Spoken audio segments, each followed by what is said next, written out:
नमस्कार। मैं ये वीडियो बना रहा हूँ जो कि जोगिया गांव में अजीत तिवारी जी द्वारा चंद्रेश्वर चौधरी की हत्या कर दी गई, जो अजीत तिवारी पे आरोप लग रहा है गांव वालों द्वारा। तो उसी संबंध में मैं ये वीडियो बना रहा हूँ। आप पहले ये वीडियो देखिए। आपका नाम? दीपक चौधरी सर। दीपक जी, ये क्या मामला है? आप थोड़ा खुल के बताइए, पूरा खुल के मामला बताइए कि कितने दिनों से ये मामला चल रहा था या इससे पहले भी किसी तरह का वारदात हुआ था? नहीं सर, कुछ का विवाद नहीं था। ये मजदूरी का विवाद था। मजदूरी मांगने गया, ये गोली मार दिया ले जाकर। मजदूरी मांगने गए और कितने दिनों का मजदूरी बाकी था? मजदूरी बाकी था, जौन मजदूरी होगा बाकी था 2 लाख रुपया बाकी था। 2 लाख? सर दलाल में ले जाकर गोली मार दिया। पैसे मांगने गया, दलाल में ले जाकर गोली मार दिया। इसे गोली मार कर फेंक दिया नहर में, सुखा बाबा के सामने नहर में। बिहान खानी उसका लाश पकड़ाया 10 बजे करीब। तो इसमें आगे का कार्रवाई क्या हुआ है? आगे कार्रवाई सर, उसको फांसी चाहिए। आप लोग पुलिस में FIR दर्ज करवाए हैं? न प्रशासन देते जा न खुद देते जा। डर भय लगा रहता कब आकर गोली मार देगा। उसे घर पर पुलिस टोटल है सर, हमारे घर पर पुलिस नहीं है। वो बोलता है SB 200 आदमी के फंसाएंगे अभी। अच्छा, उनके घर को भी जैसा मतलब गांव के आक्रोशित लोग उनके घर पे भी वो जलने उलने का, वो कैसा मामला है? वो जनता हजारों हजार में जुटा था, कौन आग लगा दिया सर, कौन नहीं लगा दिया मैं क्या जाने। हजारों हजार में मैं नहीं देख रहा हूँ कि कौन आग लगाया, कौन लूटा, कौन पाटा, ये हमारा नजर में नहीं लग रहा है। कौन इसवी है यही सर, रोशन इसवी जी बॉडी हमारा द्वार पर नहीं भेजा, बाहर से बाहर भगा दिया पोस्टमार्टम में। 38 घंटा प्लस दिया, 30 घंटा पर। 24 से 30 घंटे तक आप लोगों के पास मतलब अपने परिजन का बॉडी भी आप लोगों के पास नहीं पहुंचा? हम लोग नहीं जानते हैं कौन लूट दिया, कौन घर में आग लगा दिया, कौन किया हम लोग नहीं जानते हैं। हमको सिर्फ बॉडी पर ध्यान है सर। यह वीडियो आपने देखा।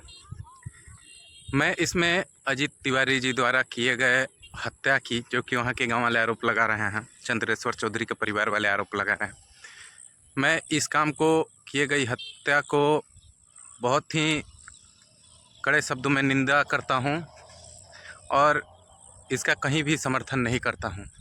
किसी भी व्यक्ति की हत्या कर देना ये बिल्कुल गलत काम है, जो कि चंद्रेश्वर चौधरी के बेटे द्वारा आरोप लगाया जा रहा है। और वहाँ के उनके भाई और उनके परिजनों से मैंने बात किया है, जो वीडियो आप लोगों ने अभी देखा, उसमें उनके द्वारा बताया जा रहा है मौत का कारण कि क्यों ये वारदात हुआ। तो पहले से ऐसा कोई कारनामा हुआ नहीं है, ऐसा कोई वारदात हुआ नहीं पहले से। किसी भी तरह का झगड़ा झंझट या लड़ाई या किसी भी तरह का बात विवाद नहीं हुआ है। अचानक से किसी मजदूर को अपने मजदूरी मांगने जा रहा है, उसको कोई गोली मार देगा, ये इतना भी मेरे को सरल नहीं लग रहा है, इतना सहज नहीं लग रहा है। जो कि उनके द्वारा मैं पूछा कि क्या वारदात हुआ था, तो उन्होंने बताया कि मांगने गए थे अपना मजदूरी और उनको खींच करके गोली मार दिए।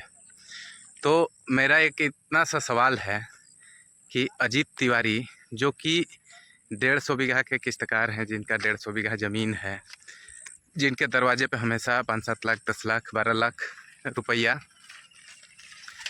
पड़ा रहता है, हमेशा गाँव के ज़रूरतमंदों की ज़रूरत को पूरा करते हैं। मैं वहीं गांव में ही कितने लोगों से पूछा तो पता लगा कि किसी की भी लड़की की शादी हो, मैयत हो, किसी का कुछ तबीयत ख़राब हो जाए या जो भी ज़रूरतमंद है उसकी हमेशा ज़रूरत का ख्याल रखते हैं और वो अपने तरफ से मदद करते हैं पैसों से। उनके दरवाजे पे हमेशा 10 लाख 12 लाख रुपया रहता था। इसमें चंद्रेश्वर चौधरी का परिवार अपने आप को असहाय, कुचला हुआ, दबा हुआ बता रहा है, जो कि हम लोग जांच पड़ताल किए, उसमें पता लगा कि चंद्रेश्वर चौधरी पहले अजीत तिवारी के घर पे काम करते थे करने के लिए, जबकि चंद्रेश्वर चौधरी के 2 पीढ़ी पहले से, चंद्रेश्वर चौधरी के पिताजी और उनके पिताजी 2 पीढ़ी से वहाँ पे अजीत तिवारी के दरवाजे पे काम कर रहे थे। तो मैं पूछा कि अचानक ऐसा क्या हुआ, तो पता लगा, गांव वाले बताए कि चंद्रेश्वर चौधरी इस साल, जो कि पिछले लगभग कई सालों से वहाँ पे 4-5 सालों से काम कर रहे थे अजीत तिवारी के दरवाजे पे, तो इस साल किसी और के यहाँ काम करने चले गए। तो उनसे पूछा कि कारण क्या था इस वारदात का, तो पता लगा कि चंद्रेश्वर चौधरी अजीत तिवारी से उनकी बेटी के शादी में लगभग 1 लाख रुपया, जो कि आज से 10-12 साल पहले लिए हुए थे। इसी के एवज में वो उनके यहाँ काम भी कर रहे थे। सभी को पता है कि किसी बनिहार को अपने दरवाजे पर रखा जाता है तो उसको या तो ज़मीन दिया जाता है या पैसा मुआवजे के तौर पे, गारंटी के तौर पे, कि जब तक मेरे यहाँ काम कर रहे हो ये अपने पास रखो। या कुछ लोग ज़मीन लेते हैं या देते हैं और कुछ लोग पैसा। तो उनको पैसे की ज़रूरत थी, उनकी बेटी का शादी था तो उन्होंने पैसा लिया। और पैसा ले करके तो इस साल अगर वो किसी और के यहाँ काम करने लगे तो इसी पर को बुलाए और बोले कि क्या बात हो गई, तुम अचानक से किसी और के दरवाजे पे क्यों काम करने लगे। तो उनके द्वारा बताया जा रहा है कि हाँ मैं किसी और के यहाँ काम करूँगा। तो वो बोले कि तो मेरा पैसा वापस करो, अजीत तिवारी बोले। तो इसी बात को लेकर के दोनों में कुछ बात विवाद हुआ, जो कि बात विवाद धक्का मुक्की तक पहुँच गया। और धक्का मुक्की तक पहुँच गया तो उसको लेकर के बात इतना बढ़ गया कि अजीत तिवारी को उन्होंने, चंद्रेश्वर चौधरी ने धक्का दे दिया। अब अजीत तिवारी को गुस्साया और उनके दरवाजे पे लाइसेंसी राइफल रखा हुआ था, उसको उठा करके उन्होंने चंद्रेश्वर चौधरी को गोली मार दिया। ये बात इनके मतलब मेरे जांच पड़ताल में पता लगा है। परिवार जो कि अपने आप को असहाय, बेचारा और दबला कुचला बोल रहा है, जो कि आप इस वीडियो में भी देख सकते हैं कि उनसे सवाल का जवाब तक सही से नहीं दिया जा रहा है। बोला जा रहा है कि मार करके ले जा करके फेंक दिए, वो सब सही है, लेकिन जितना वो लाचार बता रहा है, क्या वो वाकई उनका परिवार और उनका समाज जिस क्षेत्र में वो लोग रहते हैं उतना दबा कुचला है? इसका पता आप लोगों को ये दूसरा वीडियो देख करके पता चलेगा, जो कि अजीत तिवारी जी के घर का है। पहले अब आप ये दूसरा वीडियो देखिए। पहला तो आपने देखा, ये दूसरा वीडियो भी देखिए पहले आप लोग। उसमें भी आग लगा दिया गया था और ये पूरी तरह से जल रहा था। इसको अभी पुलिस प्रशासन द्वारा ला करके, गाड़ी ला करके अग्निशामक वाला, और इसको बुझाया गया है पानी से। ये आप बाहर का नज़ारा देख सकते हैं, पूरा दरवाजा तक काला हो पड़ा है। अंदर आने के साथ ही पूरा जला हुआ का स्मेल आ रहा है। ये देखिए, ये पूरा जलाया हुआ है। ट्रैक्टर, 4 व्हीलर, ये गाड़ी है, ये देखिए कितना ये शर्मनाक बात है। ये गाड़ी जला दिया गया है। ये इधर देखिए, ये घर में अभी तक आग, ये इधर देखिए, ये अभी तक आग जल रहा है। ये 4 दिन बीत चुका है वारदात को, तो आप लोग इससे अंदाजा लगा सकते हैं कि अभी भी आग जल रहा है, बंद नहीं हुआ है, नुकसान हुआ है। ये आप देख सकते हैं, ये इतना बड़ा मकान है और इसमें आग लगा दिया गया है। इसमें एक बड़ा मकान पे आग लगा दिया गया और उनका पे वो वारदात होने के बाद यहाँ से भाग गया था। और उनके परिवार का वो ये पूरा सामान घर में तक आग लगा दिया गया है। ये बक्सा भी खुला पड़ा है, देखिए। और इधर अभी पुलिस प्रशासन द्वारा पूरा जांच हुआ। अभी फोरेंसिक टीम आई थी। ये देखिए, बक्सा भी खुला पड़ा है, टूटा पड़ा है, ये सब टूटा पड़ा है। इसका भी जो भी अपराधी है, पुलिस प्रशासन द्वारा उसको जांच किया जाता है और उसको कानूनी प्रक्रिया से उसको सजा दिलाई जाती है। आप ये फोटो देख करके वारदात का अंदाजा लगा सकते हैं, अपराध है। ये देख सकते हैं आप लोग, तोड़ फोड़, मतलब सैकड़ों के संख्या में लोग रहे होंगे, तभी इस तरह का वारदात या कारनामा हो सकता है। ये वीडियो भी आप लोगों ने देखा। अजीत तिवारी द्वारा जो किया गया काम, उसको मैं फिर से कड़े शब्दों में निंदा करता हूं कि किसी की हत्या सामाजिक स्तर से कहीं भी सही नहीं है। लेकिन जो चंद्रेश्वर चौधरी के परिवार द्वारा आरोप लगाया जा रहा है कि हम बहुत दबे कुचले लोग हैं, ये काम दबे कुचले लोगों का है। किसी के घर में हिल जाना, किसी के संपत्ति को लूट लेना। वहाँ पे दिनारा थाना, उनको अजीत तिवारी के परिवार वालों को इतना प्रॉब्लम हुआ कि थाना को कॉल किया तो दिनारा थाना वहाँ पे आई। जैसे ही उसको खबर मिली, दिनारा थाना वहाँ पे आया। थाना अध्यक्ष और पुलिस के सामने थाना अध्यक्ष को धक्का दे करके, धक्का मुक्की करके, पुलिस वालों को धक्का मुक्की करके, पथराव करके उनके अजीत तिवारी के घर में सैकड़ों हजारों की संख्या में लोग घुस गए। ये दबे कुचले लोगों का काम है। आपके एक आवाज़ पे या आपके साथ इतना समाज इकट्ठा हो रहा है, कौन से आप दबे कुचले हो भाई, जो कि किसी के घर में जा कर के पूरा संपत्ति लूट लेना, फोड़ना तोड़ना और लास्ट तक उसको आग लगा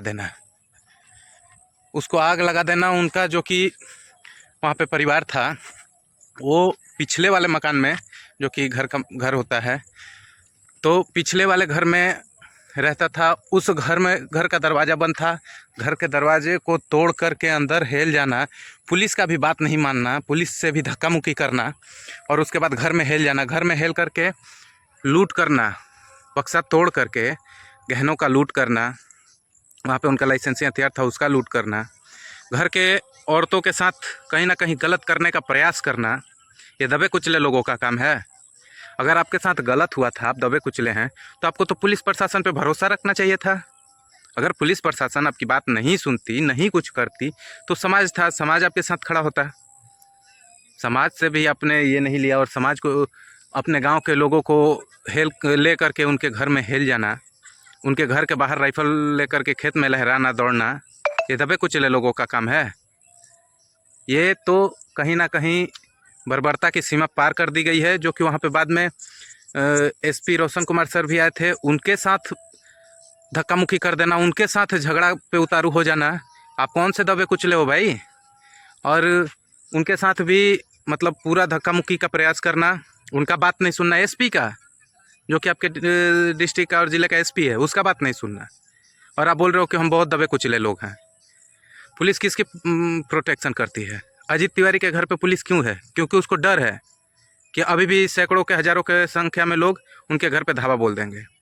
अजीत तिवारी के बेटे से बात हुई तो अजीत तिवारी के पिता की और माता जी की, दोनों की गला काट करके हत्या कर दी गई थी कुछ साल पहले।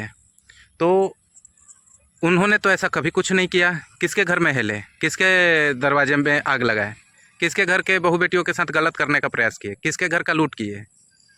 कुछ नहीं किया।